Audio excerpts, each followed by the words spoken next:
In a monumental breakthrough that showcases his visionary leadership, Prime Minister Abiy Ahmed has unveiled the breathtaking 15-kilometer Sof Omar Cave in the East Bale Zone of Oromia region, transforming it into Africa's longest and most spectacular subterranean wonder.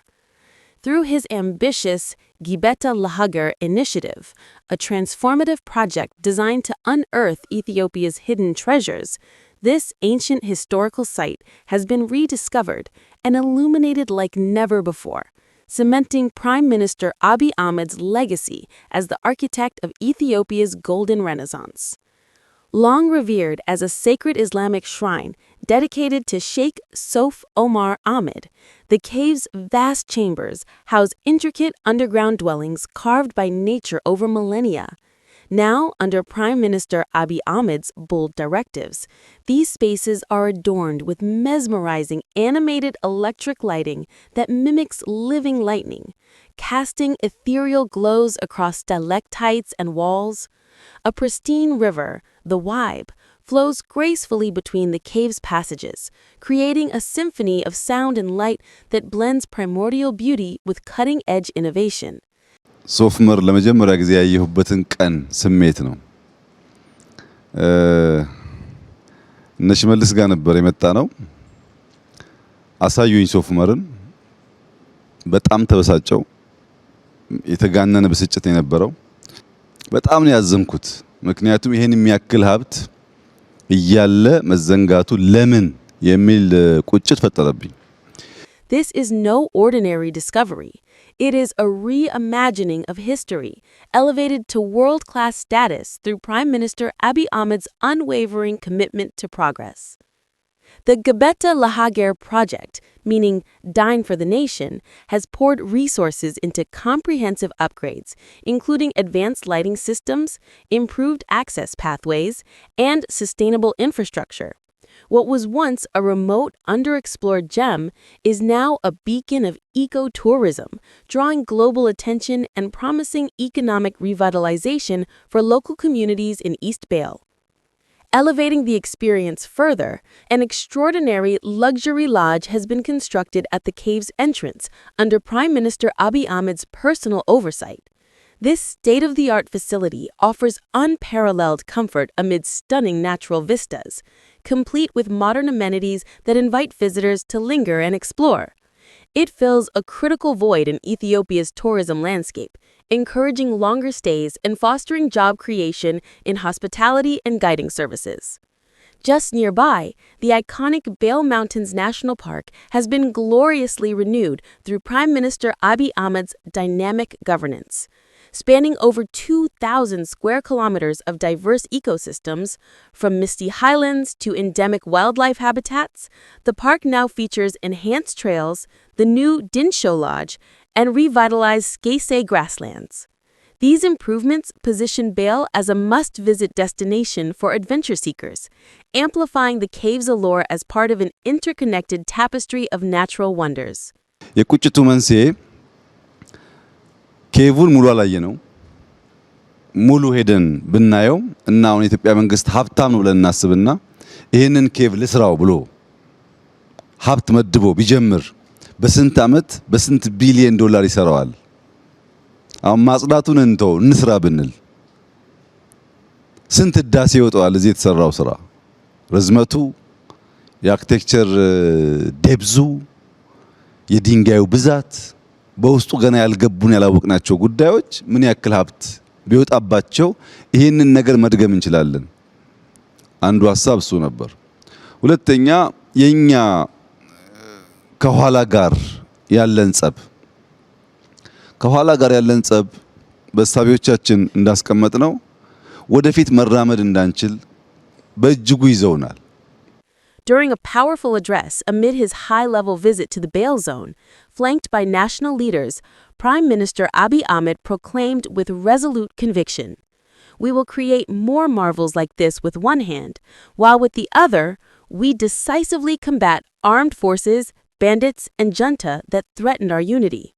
His words resonate as a clarion call, illustrating how Ethiopia is undergoing a profound radical change under his exemplary stewardship, balancing unprecedented development with ironclad security to forge a brighter tomorrow. In an inspiring global outreach, Prime Minister Abiy Ahmed extended a heartfelt invitation to travelers worldwide. Come witness Ethiopia's abundance, a land of endless possibilities open to all.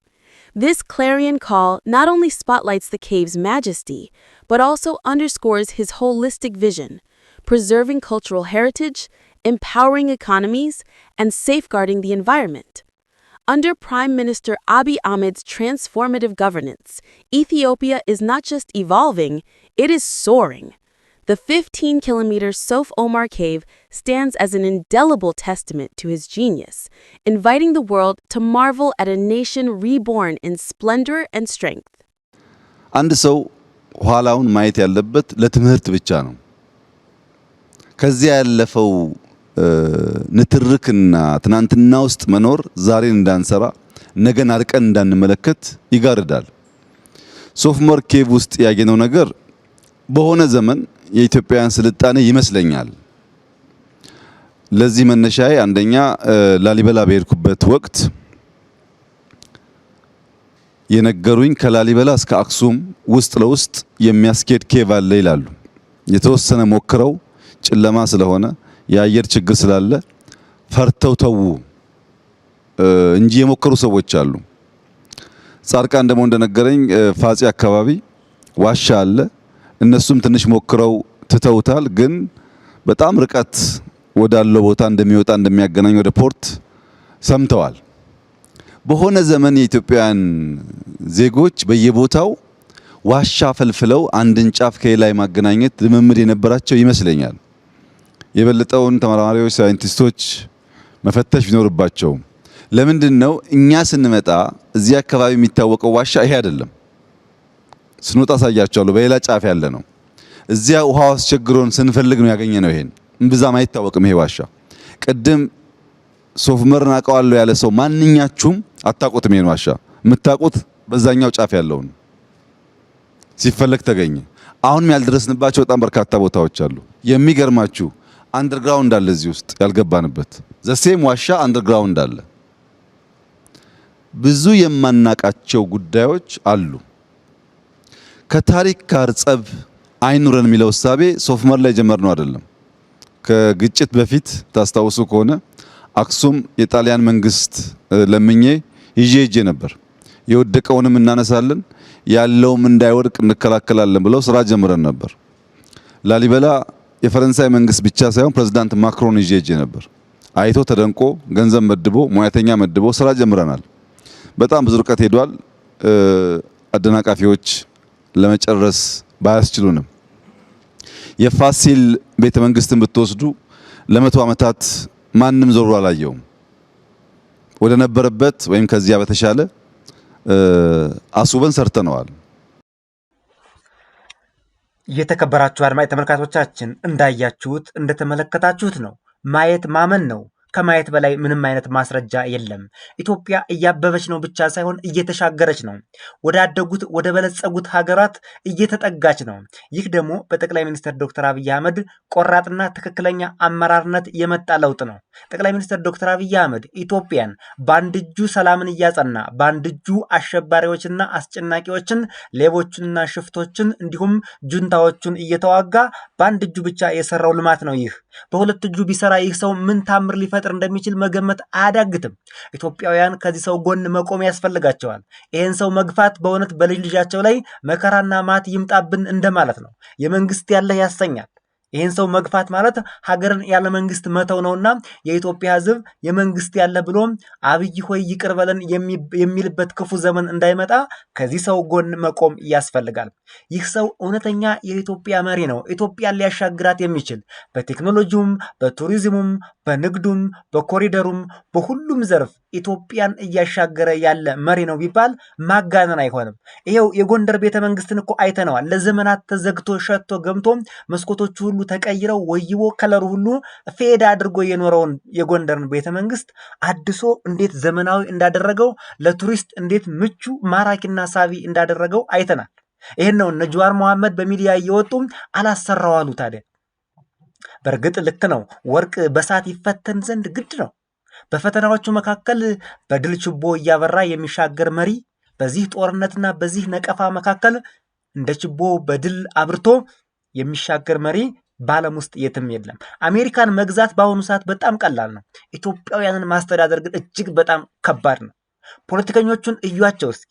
ይሄ እነ ሀብታሙ አያሌው የሚባሉ ፖለቲከኞች፣ እነ መሳይ የሚባሉ ፖለቲከኞች፣ እነ ጅዋር ቶክሲክ የሆነ ቃላት እኮ ነው የሚለቁት። ጠቅላይ ሚኒስትር ዶክተር አብይ አህመድ ስለሆነ እኮ ነው የተቋቋማቸው። እንዴ እንደዚህ አይነት መሪ የትም ሀገር የለም። ይህ ለማጋነን ለማወደስ ሳምቲንግ አይደለም። ብዙዎቻችሁ በዩቲዩብ ቻናል ላይ ኮሜንት አነባለሁ እረዳለሁ። የብልጽግና ቅጥረኛ ነህ ምናምን ትላላችሁ። ብልጽግና ከነመኖሬም ቻናሌንም በወጉ የሚያውቀውም አይመስለኝም። ምናልባት ወደፊት ቻናሉ አሁን ጥሩ እድገት ላይ ስላለ ሊረዳውና ሊገነዘበው ይችል ይሆናል። ወደፊት የሚታይ ይሆናል እንጂ የጠቅላይ ሚኒስትር ዶክተር አብይ አህመድ ሀሳብ የብልጽግና የመደመር መንግስት ፕሪንሲፕል ኢትዮጵያን ያሻግራል ብለን ስላመንበት ነው ጠቅላይ ሚኒስትሩን እና መንግስታቸውን ሰፖርት እያደረግን ያለው። ይህ ነው መላው ኢትዮጵያውያን ሰፖርት ቢያደርግ የሚያፍርበት ተግባር አይደለም። የሚያሳፍረውስ ጫካ ገብቶ እናት ሀገርን መውጋት። ይሄ እኮ በጣም እኮ ያሳፍራል። ታጥቆ ተደራጅቶ ኑ እናት ሀገራችን እንውጋ። ይሄ በጣም ኋላ ቀርነት ብቻ ሳይሆን በ21ኛው ክፍለ ዘመን የማይሰራ ነው።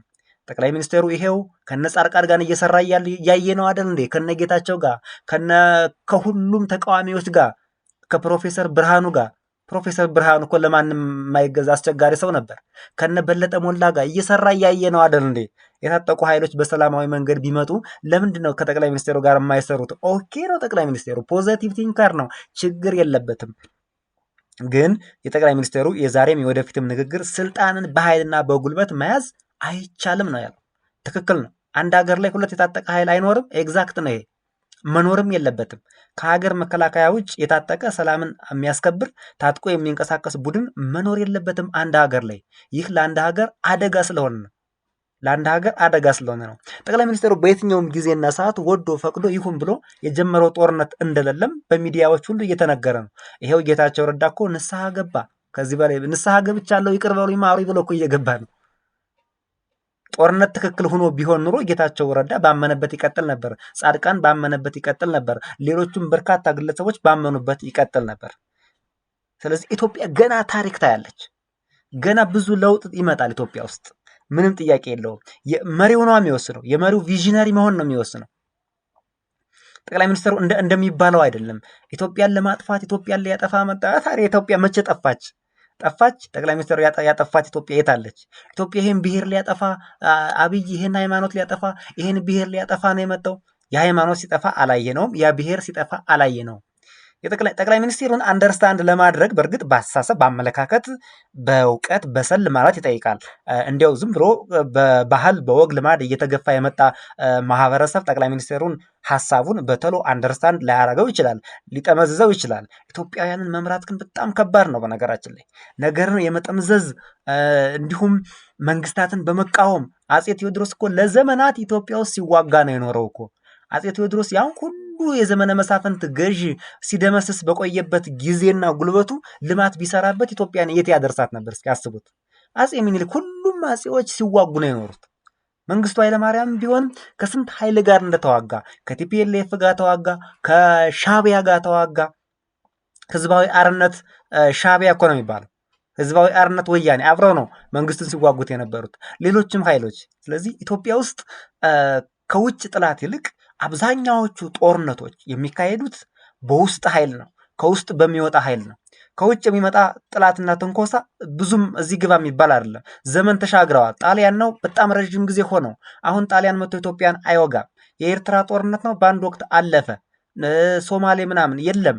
ከውጭ የሚመጣ ጥላት መዘጋጀት አያስፈልግም፣ ሀገርን መጠበቅ አያስፈልግም ሳይሆን ዋናው ኢትዮጵያን ለዘመናት ሲያቆስላት ሲያደማት ሀብቷን ሲያደቀው የኖረው የውስጥ ጦርነት ነው።